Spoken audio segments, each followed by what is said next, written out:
ఉమ్మడి కరీంనగర్ జిల్లాలో అకాల వర్షం బీభత్సం సృష్టించింది. తిమ్మాపూర్, మానకొండూరు, చొప్పదండి మండలాల్లో భారీ వానతో రైతులు తీవ్రంగా నష్టపోయారు. కొనుగోలు కేంద్రాలకు తరలించిన వరి ధాన్యమంతా వరదకు కొట్టుకుపోయింది. క్వింటాళ్ల కొద్దీ వడ్లు తడిసి ముద్దయ్యాయి. తడిసిన ధాన్యాన్ని చూసి రైతులంతా ఆందోళనకు గురవుతున్నారు. ఆరుగాలం కష్టపడి పండించిన వడ్లన్నీ పాడైపోయాయని ఆవేదన వ్యక్తం చేస్తున్నారు. రోజుల కొద్దీ కొనుగోలు కేంద్రాల వద్దే పడిగాపులు కాస్తున్నా ధాన్యం కాంటా వేయడం లేదని మండిపడుతున్నారు. ఇప్పటికైనా ప్రభుత్వం స్పందించి ధాన్యం మొత్తాన్ని కొనుగోలు చేయాలని డిమాండ్ చేస్తున్నారు.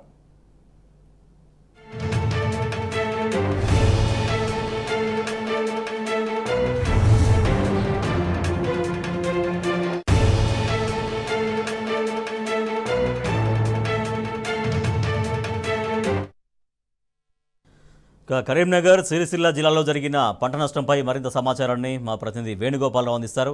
వేణు, నిన్న కరీంనగర్ ఉమ్మడి జిల్లా వ్యాప్తంగా ఎంత నష్టం వాటిల్లింది రైతాంగానికి? రాజేష్, నిన్న అకాల వర్షాలు తోటి రైతన్నలు కుదేలే అని చెప్పచ్చు. అంటే ముఖ్యంగా గత 10-15 రోజులు కూడా వడ్లు ఎండబెడుతూ వాటిని అమ్ముకోవాలనే పరిస్థితిలో కళ్ళాల్లో ఉంచినటువంటి వడ్లను చూస్తూ ఉన్నటువంటి పరిస్థితి. కానీ ప్రభుత్వం నుంచి కొనుగోలు జరగట్లేదని చెప్పి ఆవేదన వ్యక్తం చేయడం ఒక ఎత్తు అయితే, మరోవైపు ప్రకృతి కూడా వాటి మీద పగబట్టినట్టుగా నిన్న అకాల వర్షం కురిసినటువంటి నేపథ్యం, అంటే ఈదురు గాలులు మెరుపులతో పాటు భారీ వర్షం కురిసిన నేపథ్యంలో కళ్ళల్లో ఉన్న వడ్లన్నీ కూడా కొట్టుకుపోయినటువంటి నేపథ్యం, అంటే తమ కళ్ళ ముందే పండించిన పంట కొట్టుకుపోతున్న నేపథ్యంలో రైతాంగం అంతా కూడా ఆవేదన వ్యక్తం చేయడమే కాదు, మరోవైపు పారదాలు ఇచ్చి సపరేట్ చేతులు దువ్వుకుంటున్నారే కానీ కొనుగోలు ఎవరు చేయడం లేదు. మా కళ్ళ ముందే మేము పండించిన పంట అంతా కూడా నీటిలో కొట్టుకొని పోతుంది. అంటే ఇంకా 4-5 రోజులు కూడా వర్షాలు ఉన్నాయని చెప్పి వాతావరణ శాఖ వైపు చెబుతుంటే కనీసం పట్టించుకునే నాదుడు లేడు, లారీలు రావడం లేదు. అంటే మరో వైపు చూసుకుంటే కూడా ఈ వరి ధాన్యం కనుక ఇదే విధంగా ఉంటే తడిస్తే మాత్రం మొలకెత్తే అవకాశం ఉంటుంది. అప్పుడు కొనాలంటే చాలా ఇబ్బంది అవుతుంది. మరోవైపు రంగు మారే అవకాశం కూడా ఉంటుంది.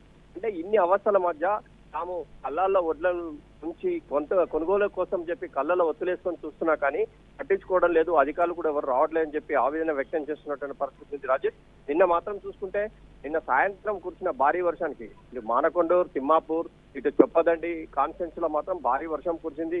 కళ్ళాల్లో వడ్లని కూడా కొట్టుకుపోయిన నేపథ్యం. అంటే ఇప్పుడైతే రైతాంగం చెప్తుంది ఒకటే, ఉన్న వడ్లను త్వరితగతిన కొనండి, అట్లా ఉంటేనే బాగుంటుంది. లేకుంటే మాత్రం ఇంకా 4-5 రోజులు వర్షాలు ఉన్నాయి కాబట్టి ఉన్న ఒడ్లు కూడా కొట్టుకోపోతే తాము చాలా దిక్కుతోచిన పరిస్థితిలో ఉంటాం కనుక త్వరితగతిన ప్రభుత్వం వెనువెంటనే ఉన్న ఒడ్లను కొనాలి, నైచర్ అయినటువంటి వాటిని కూడా కొనాలి. ఒకవేళ రంగు మారినా కూడా కొనాల్సిన అవసరం ఉంటుంది. ఇంకా 4 రోజులు అయితే ఈ మొలకెత్తే అవకాశం కూడా ఉంటుంది కనుక ప్రభుత్వం వెనువెంటనే తమను ఆదుకోవాలని చెప్పి చెప్తున్న నేపథ్యం మనకు స్పష్టంగా కనిపిస్తోంది. Rajesh, right, thank you Venugopala Rao.